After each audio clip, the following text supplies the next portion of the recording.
Aleluias. Queridos, vamos abrir nossas Bíblias no segundo livro de Reis. Queremos desde já deixar nossa gratidão, nosso reconhecimento. Segunda Reis, capítulo de número 4. Ao pastor Renato, a sua esposa que eles receberam uma vitória extraordinária, amém, irmãos?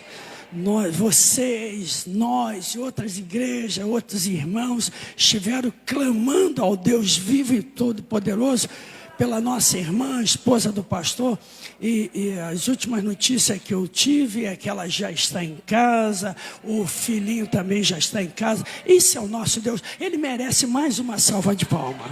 Ele é maravilhoso, o nosso Deus é tremendo, irmãos. Ele faz coisa que nos surpreende, não é mesmo? Vamos então abrir nossa Bíblia no livro de Josué, capítulo de número... Segunda Reis. É a idade. Não é a idade não. Que tem irmãos aqui que tem uma idade igual a minha ou mais um pouquinho, estão bem. Segundo livro de Reis, capítulo 4, verso de 1 em diante. Diz assim: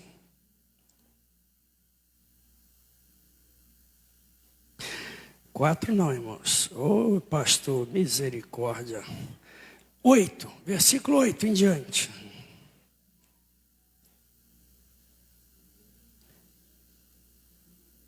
Sucedeu também um dia que, indo Eliseu a Sunem, havia ali uma mulher rica, o qual o reteve a comer pão. E sucedeu que todas as vezes que passava ali, se dirigia a comer pão. E ela disse ao seu marido: eis que tenho observado que este que passa sempre por nós é um santo homem de Deus. Vocês pode repetir comigo? Esse que passa por nós é santo. Feche seus olhos. Ore ao Senhor, que ainda tem levantado homens e mulheres com intimidade com Ele. Homens e mulheres que dão testemunho. Homens e mulheres que pagam preço para que o nome do Senhor seja glorificado. Feche seus olhos e diga: Senhor, eu quero ser um homem, uma mulher, mas de Deus. Onde eu passar, o que eu fizer, o seu nome seja glorificado. Em nome de Jesus. Podem sentar, queridos. Amados, tem alguns personagens bíblicos que me chamam muita atenção.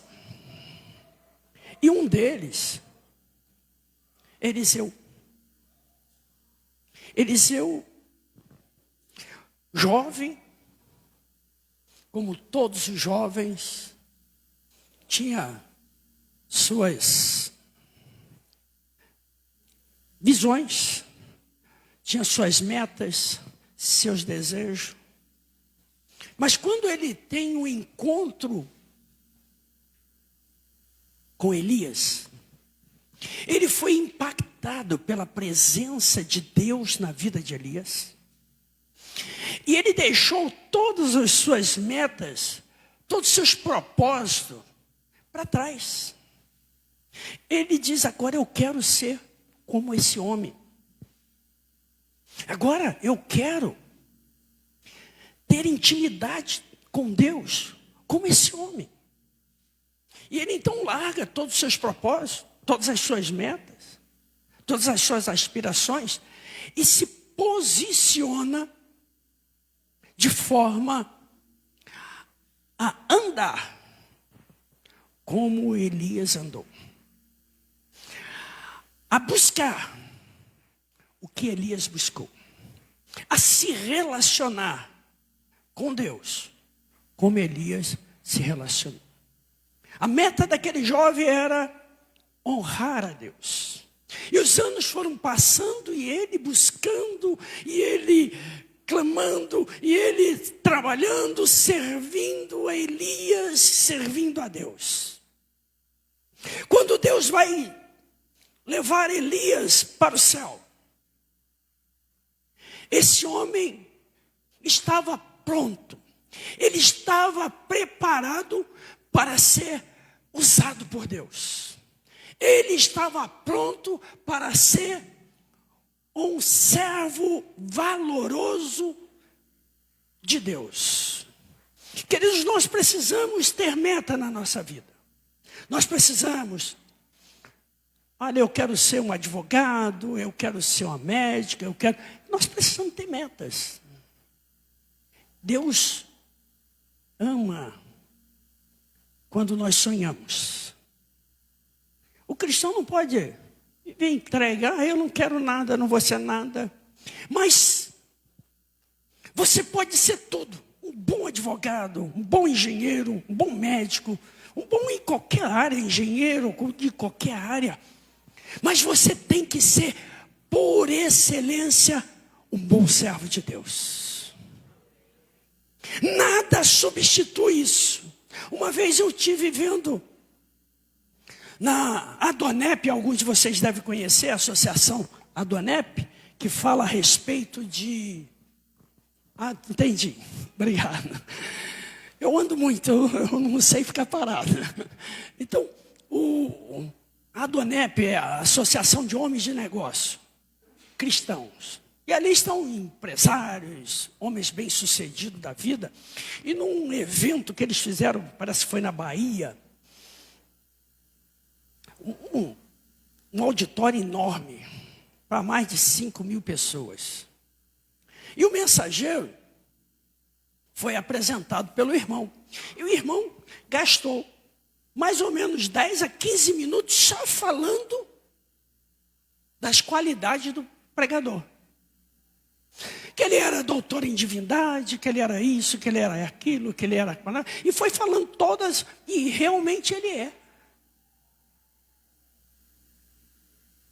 Mas quando ele chegou no púlpito, ele disse para aquele auditório seleto de pessoas importantes, influentes, ele disse: irmãos, eu peço por favor vocês, desconsidere tudo isso que o irmão falou.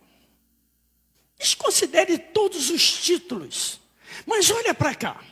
Aqui está um servo de Deus. Tem servo de Deus hoje aqui, irmãos? Você pode ser bem-sucedido na sua área. Você pode ser importante, mas não há título melhor do que servo de Deus. Servo de Deus significa alguém que tem intimidade com Ele. Não há nada mais importante do que isso para a nossa vida. Todos os títulos que você adquirir, e são bons, são importantes, mas eles só vão te servir para essa vida. Não vai te seguir. Um bom médico, um bom engenheiro, um excelente advogado e tantas outras profissões só servirão para você enquanto vocês estão aqui. Mas uma coisa que vai te servir, vai te seguir, é o título de servo de Deus. Ninguém vai entrar no céu colocando lá: olha, eu sou engenheiro da maior empresa, tal. Não vai dizer assim: eu sou professor em medicina da faculdade tal. Não vai. Mas o servo de Jesus vai ouvir aquela voz assim, ó: vinde bendito do meu Pai. Amém, queridos? Você pode glorificar o nome do Senhor? Você pode adorar esse Deus? Deus te deu a oportunidade de ser servo dele. Ele se revelou para você. E Eliseu, servo de Deus, íntimo de Deus, não carregava a Bíblia, irmãos, não usava terno, mas aonde ele entrava, por onde ele passava, as pessoas notavam a diferença de caráter, a presença de Deus na vida daquele homem. E foi isso que impactou a vida dessa mulher. Ela era rica, mas ela observava aquele que estava passando por ali e dizia: este aí é um homem de Deus. Não há coisa melhor que você ser reconhecido como servo de Deus.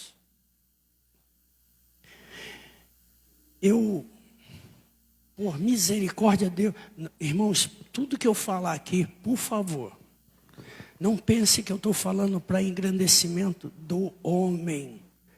Deus sabe que não o faço e nem posso fazer.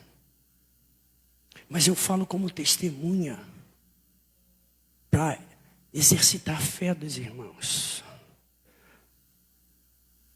Por diversas vezes, em determinados lugares eu chegava e as pessoas me identificavam como um homem de Deus. Não tem coisa melhor do que isso. Não tem referência maior para nós do que ser servo de Deus. Quando você entra, você faz a diferença. Quando você chega, a paz de Deus chega contigo. Quando você fala, não é você que fala, mas é o Deus glorioso que opera na sua vida para abençoar outras vidas.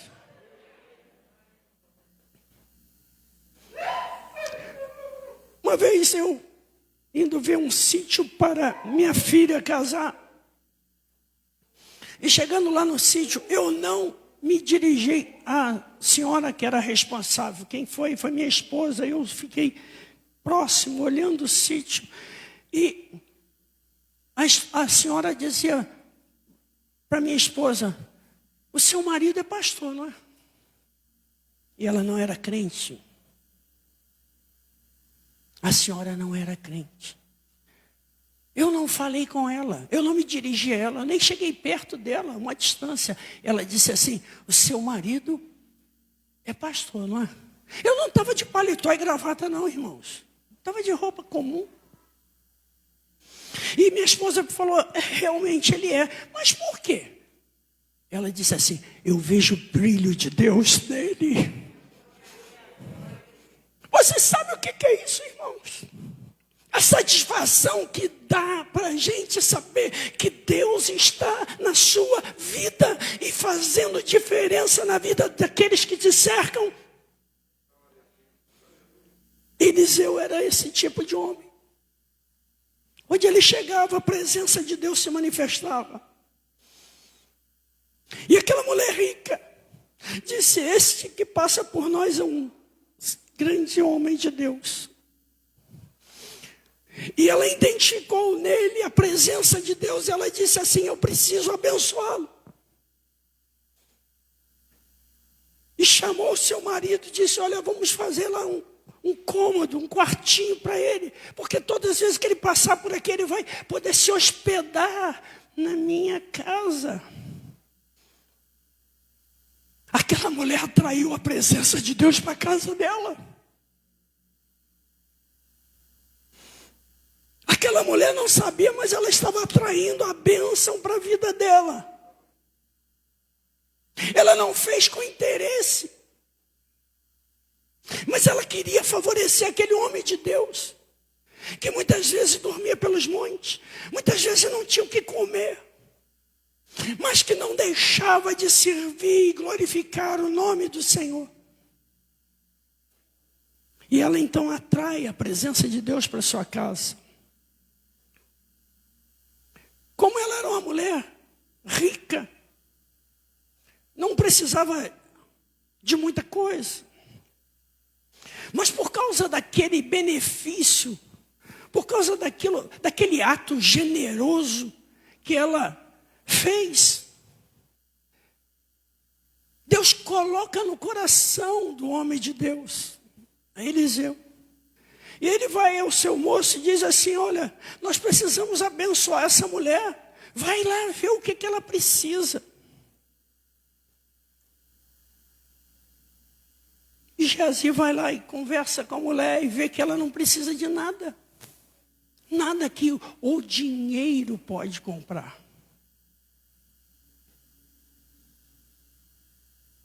Mas ele percebeu uma coisa que o dinheiro não podia comprar.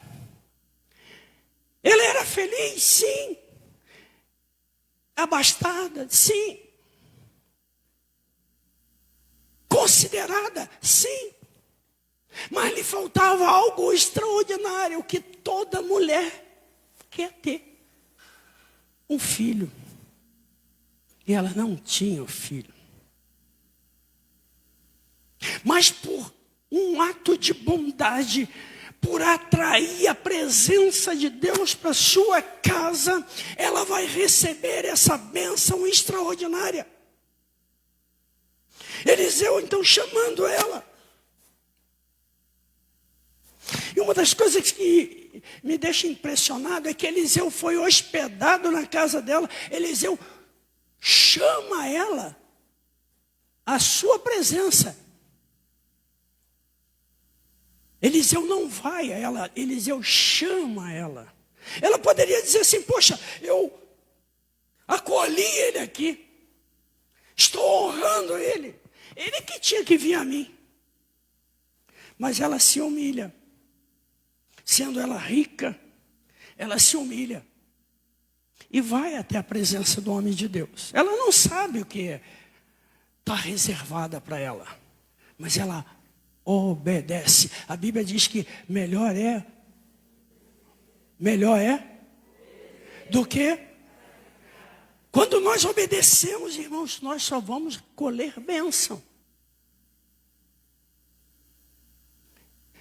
Ela vai até a presença do homem de Deus e ele diz: olha, daqui a tanto tempo você vai receber uma grande bênção, você vai dar à luz a um filho. Vocês imaginam? Quem é mamãe aqui? A vovó também. Nós avós somos 2 vezes, né? Não tem bênção maior para a nossa vida, irmão. Todos os nossos recursos, tudo que nós temos, perde a importância pelo um filho, pelo neto. E ela recebe essa palavra do homem de Deus: você vai dar luz a um filho.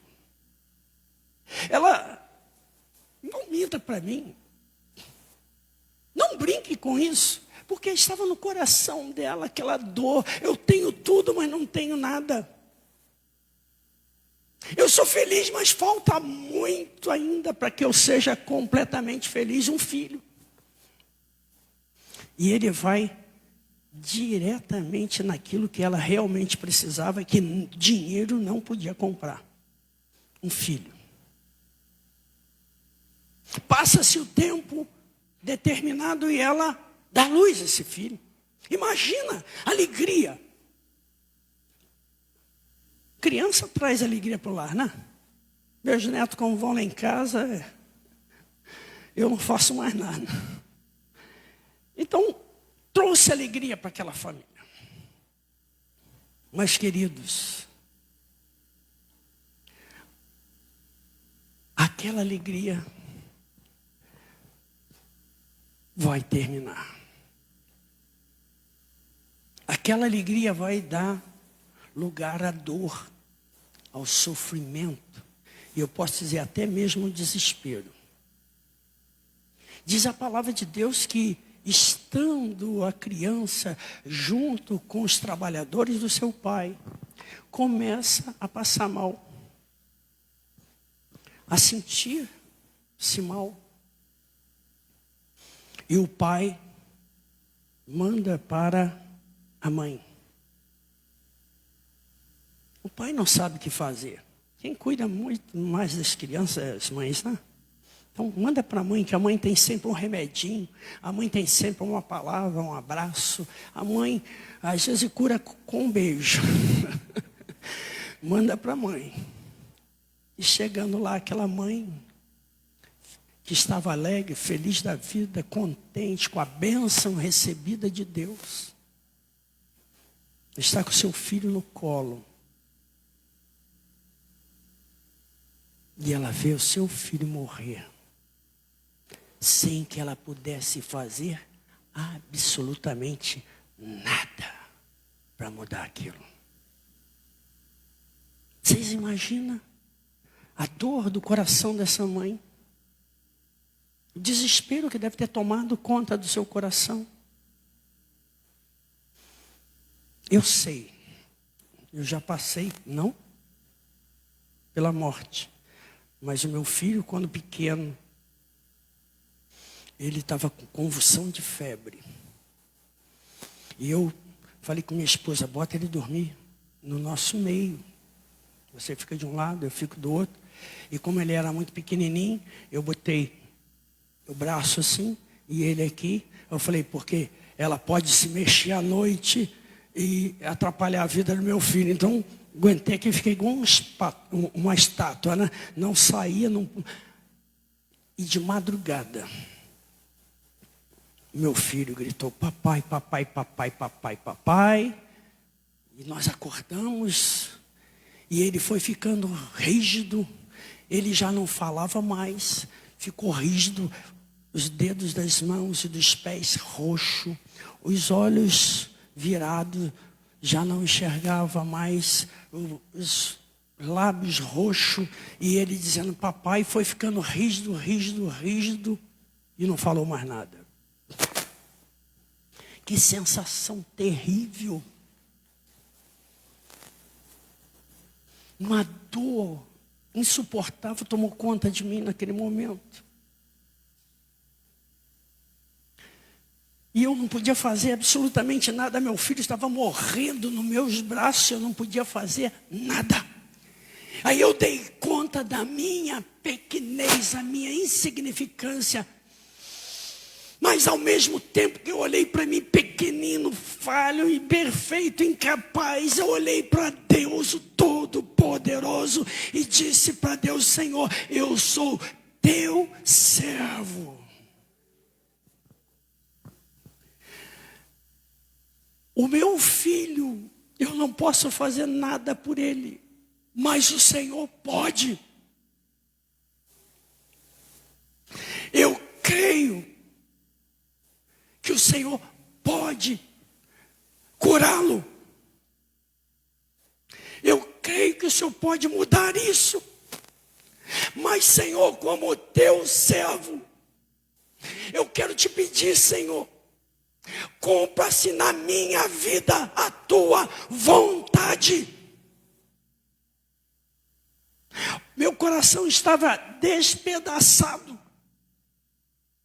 mas eu encontrei fé e força em Deus para dizer, Senhor, a minha vontade é essa, mas cumpra-se a tua vontade na minha vida e na vida do meu filho. Eu morava aqui, no bairro Rosane. Naquela época, o ônibus passava só de manhã, não tinha ônibus de madrugada. Eu não tinha carro, nem bicicleta eu tinha. Eu enrolei ele no lençol. Irmãos, eu saí correndo com aquela criança pela rua e cheguei no pronto-socorro. Quando eu cheguei na porta do pronto-socorro infantil e que eu ia entrar, ele voltou a dizer, papai, o Deus vivo e poderoso, o Deus maravilhoso operou nesse trajeto para a glória dele e felicidade minha e da minha família. Entrei com ele, a médica examinou e a médica disse, pai, ele não tem nada, vai para casa, para a glória de Deus. Aquela mulher está com o filho nos braços, no colo, morto. Mas uma coisa ela aprendeu, uma coisa ela adquiriu: fé no Deus de milagre, fé no Deus que pode operar maravilhas, no Deus que diz, operando eu, operando Deus. Ela adquiriu fé nesse Deus. E ela disse: eu vou buscar o homem de Deus. Muitas vezes nós passamos pela dificuldade e nos prostramos. Nos prostramos.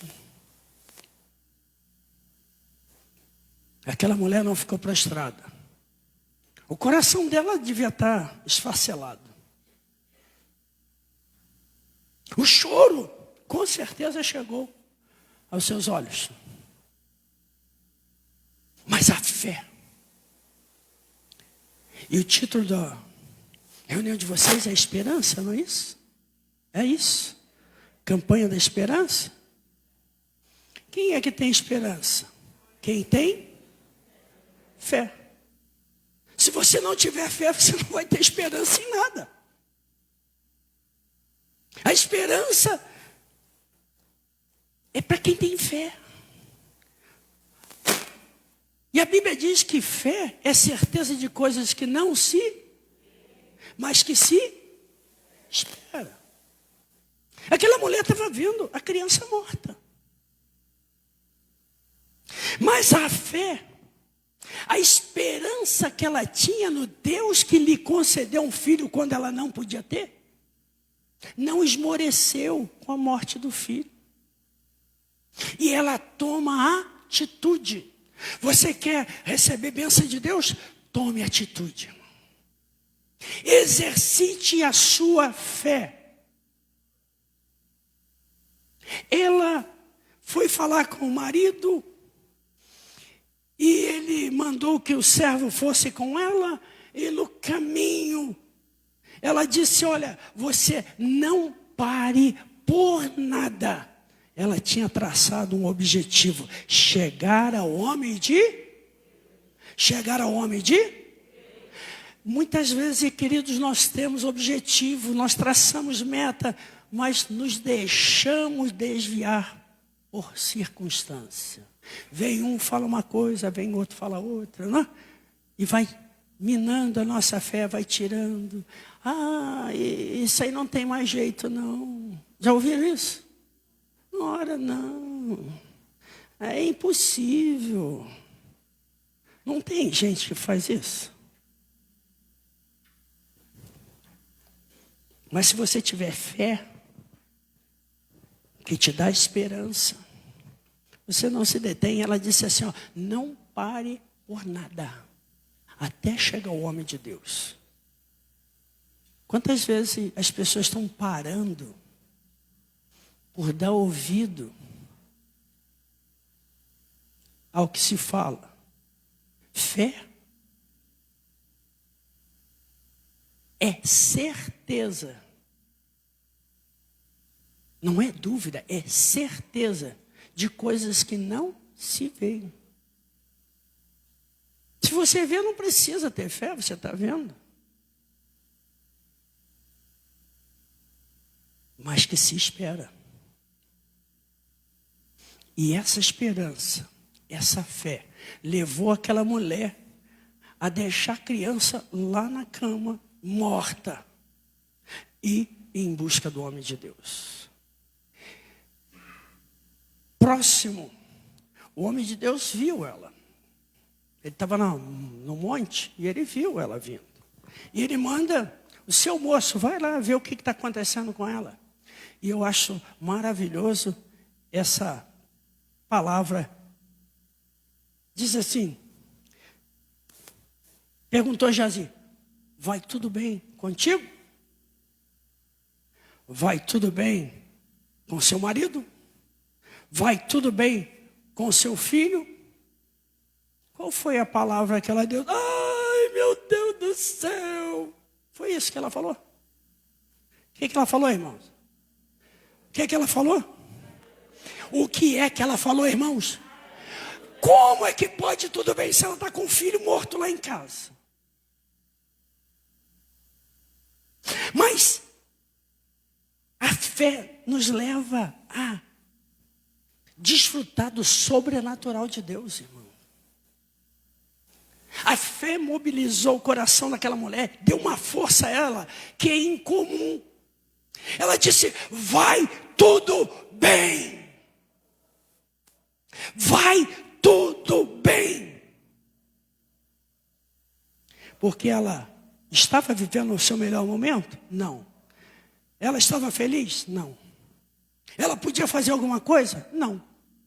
Mas ela acreditava no Deus que pode todas as coisas. E ela então disse: vai tudo bem. Hoje, a gente conversando com alguns irmãos, misericórdia. É um negativismo. É jogar a pessoa para baixo. Não. Como é que está, irmão? Ih, está mal, está assim, está assado. Eu fazia culto na casa de uma irmã, semanalmente. Ela tinha dificuldade de ir para a igreja, e semanalmente a gente ia lá na casa dela. E todas as vezes que eu chegava, eu perguntava: como é que está, irmã? Eu nunca vi aquela mulher falar que estava bem. Ela só coisa ruim. E está ruim, e disso está ruim, daquilo. Era só. Um dia eu cheguei lá e falei: irmã, há mais de um ano eu venho aqui. Nunca vi a irmã falar nada que glorificasse o nome do Senhor.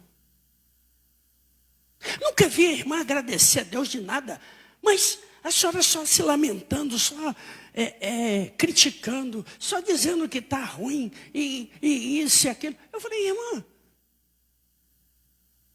a senhora precisa ir para a igreja, irmã. Precisa se converter, irmã. Ah, mas eu não posso, que dói isso, dói aquilo. Aí eu disse para ela assim: minha irmã, a senhora vai ao médico? Vou.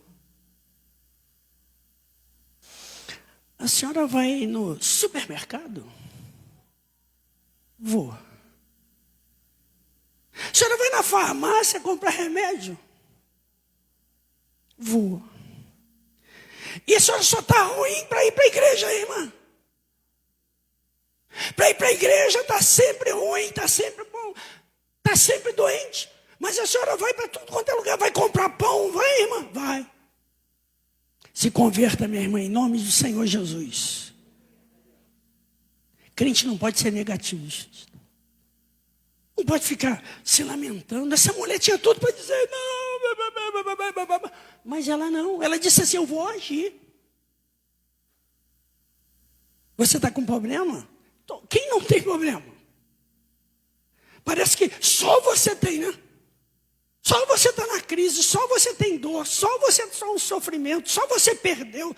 Não parece que é assim, irmã? João 16:33, Jesus diz o quê? No mundo vocês vão ser campeão. Tudo bem, sempre. Só vitória. Foi isso que Jesus disse?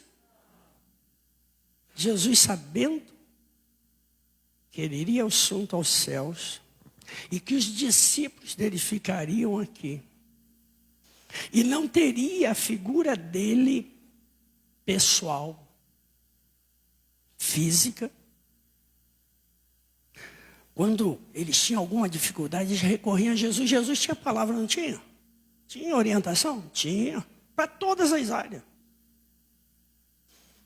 Lembra quando os coletores de impostos foram apertar lá os discípulos e eles não tinham dinheiro para pagar?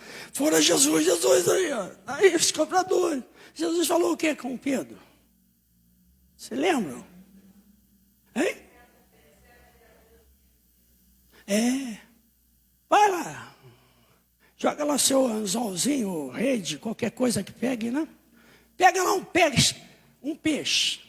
Abra a boca desse peixe. Lá você vai encontrar o dinheiro necessário para pagar o imposto. Então Jesus tinha solução para tudo, irmãos. Agora eles não vão estar mais com Jesus fisicamente. Então Jesus, querendo prepará-los, disse: olha, no mundo vocês terão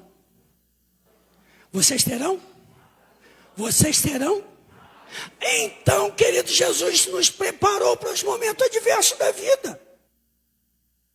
Nós vivemos no mundo. E a Bíblia diz que esse mundo está sob a influência, jaz no... Como que a gente não vai sofrer nesse mundo que jaz sob o maligno? Está sob a influência do diabo. Mas ele disse uma coisa, se ele falasse só isso, no mundo tereis aflição, nós estávamos perdidos, né? Ele disse assim, no mundo tereis aflição, mas tende? O que é bom ânimo? Fé, esperança de que Ele tem a solução para as nossas vidas.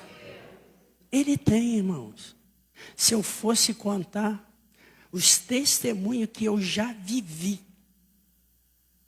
não é o que eu ouvi, não, que eu já vivi. A gente não faria um culto, a gente faria uma vigília. Esse Jesus é tremendo, ele é maravilhoso. Agora a gente tem que crer. A gente precisa crer. Eu já tive um tuberculose. Já tive 4 câncer. Sabe o que é você ouvir assim, você está com câncer? E o primeiro câncer, nós fomos lá para o INCA e chegando lá, e vou falar uma coisa para vocês, Deus abriu as portas. Eu não tive que passar por triagem, tive que passar por nada. E eu entrei direto para ser tratado. Só Deus faz isso. E os médicos ficaram muito preocupados. Me botaram lá na máquina de cintilografia para ver onde o câncer já tinha atingido. Para eles tinham espalhado pelo corpo todo. Aí quando eu voltei de lá, tinha uma marca aqui. Eles botaram uma marca aqui, uma cruzinha aqui.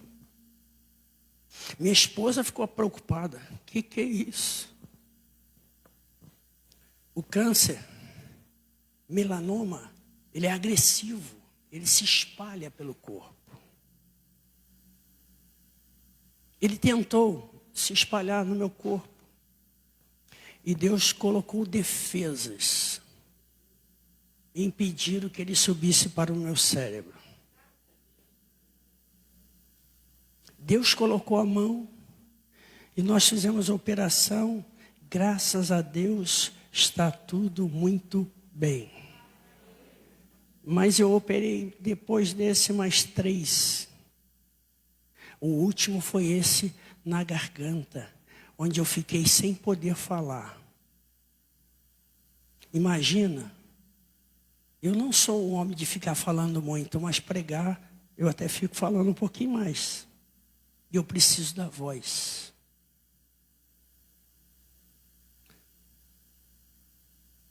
Vocês pensam que eu fiquei com medo? Desesperado? Que eu reclamei? Que eu falei para Deus, Senhor, eu sou teu servo e te sirvo há 31 anos. Sou pastor há 31 anos. Como que o Senhor permite que eu passe por isso tudo? A minha primeira palavra, quando eu tive a tuberculose, todas essas eu falei para Deus. Desde meu filho, né? Eu disse para Deus, em todas as circunstâncias, eu disse para Deus, Senhor, eu sou teu servo. Sou teu servo para receber coisas boas,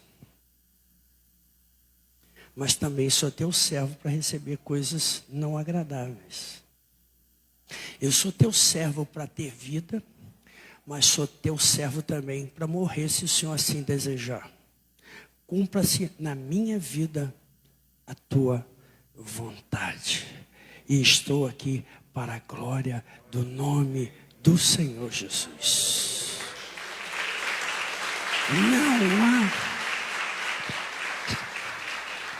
Não há impossível para Deus. Aquela mulher sabia disso. E ela então vai buscar o homem de Deus. E ela tem fé para dizer, vai tudo bem na minha vida, Porque eu conheço o Deus dos milagres. Eu conheço o Deus que opera a maravilha. Eu conheço o Deus que nada lhe é impossível. Interessante, irmãos, que Deus não revelou para Eliseu o que estava ocorrendo com ela. Então, Eliseu disse assim, vai lá na casa, depois de saber o que estava acontecendo, disse para Geazi, vai lá na casa dela e ore lá pelo menino.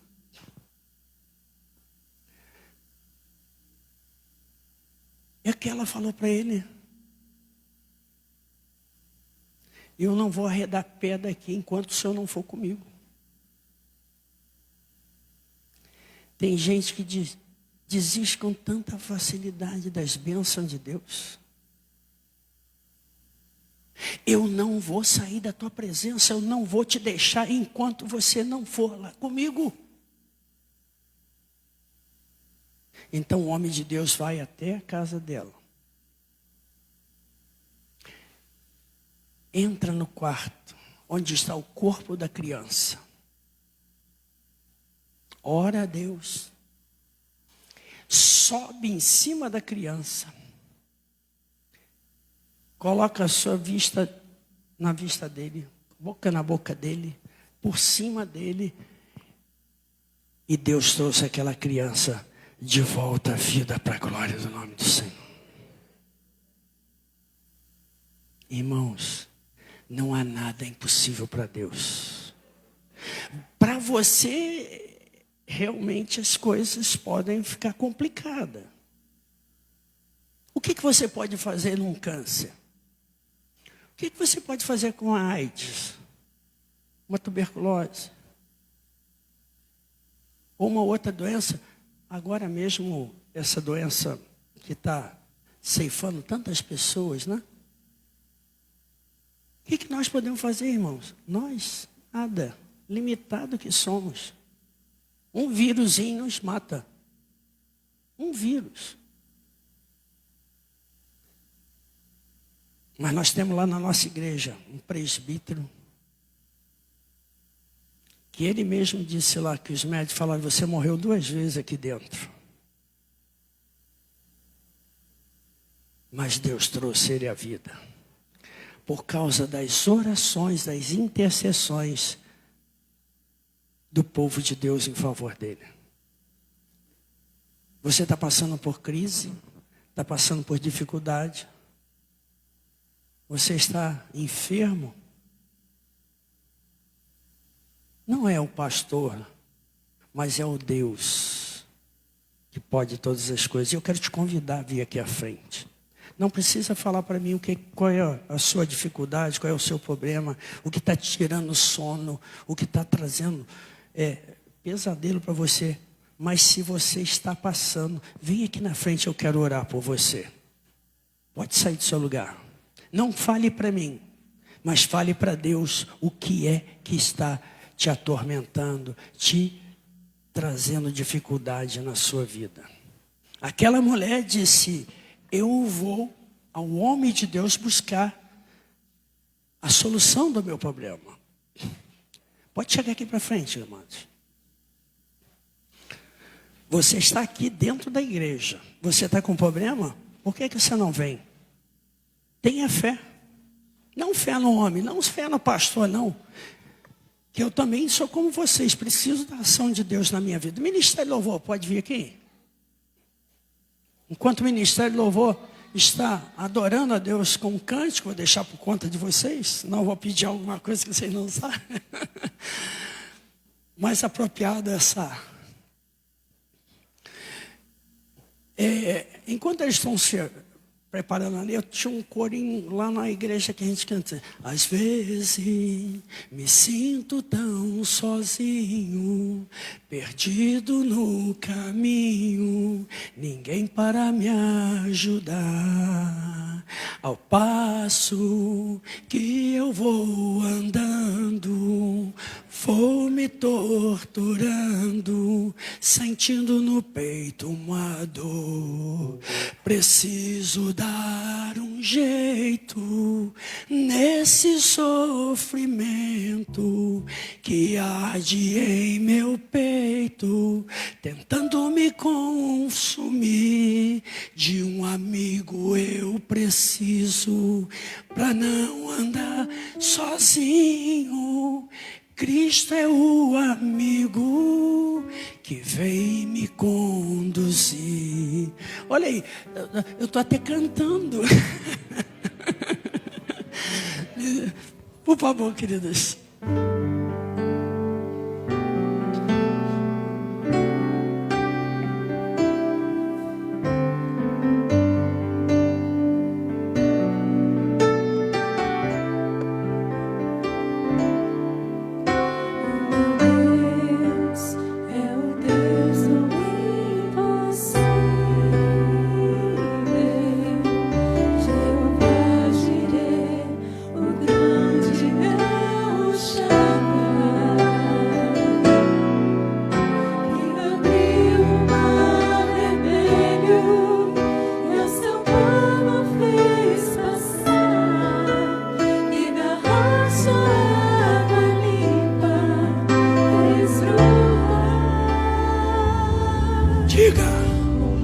O meu Deus é o Deus do impossível.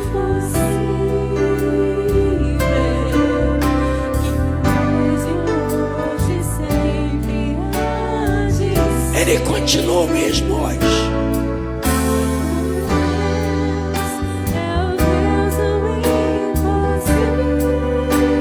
E fará o impossível.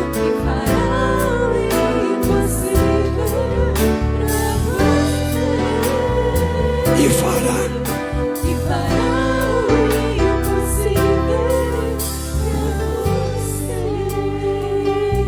Você acredita nele? Eu creio que sim. Senão você não teria vindo aqui na frente. Você veio aqui na frente porque você tem uma necessidade. Você está passando por alguma situação que foge do seu controle, foge da sua capacidade de solucionar. Mas a tua fé te impulsionou a sair do seu lugar e a se posicionar não diante do homem de Deus, mas diante do Deus Todo-Poderoso que está aqui no nosso meio. Ele diz: onde tiver 2 ou 3 reunidos em seu nome, Ele se faz presente. Ele está contemplando a sua necessidade, Ele está contemplando a sua lágrima, Ele está vendo a sua necessidade, Ele está vendo a sua preocupação. Ele sabe do que você precisa e Ele tem poder para solucionar o seu problema. Ele tem poder para acalmar a tempestade. Ele tem poder para curar as suas enfermidades. Então creia, levante sua mão. Pai eterno, Deus de poder, Deus de misericórdia, aqui estão teus filhos, Senhor.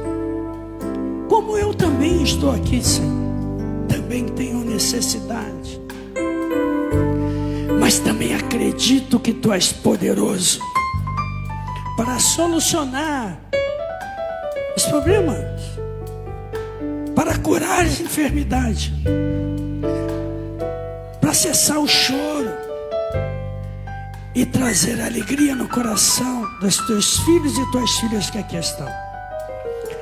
Deus, que eles possam enxergar pela fé a ação poderosa do Teu Espírito em favor deles, e que eles possam cantar o hino da vitória em nome de Jesus.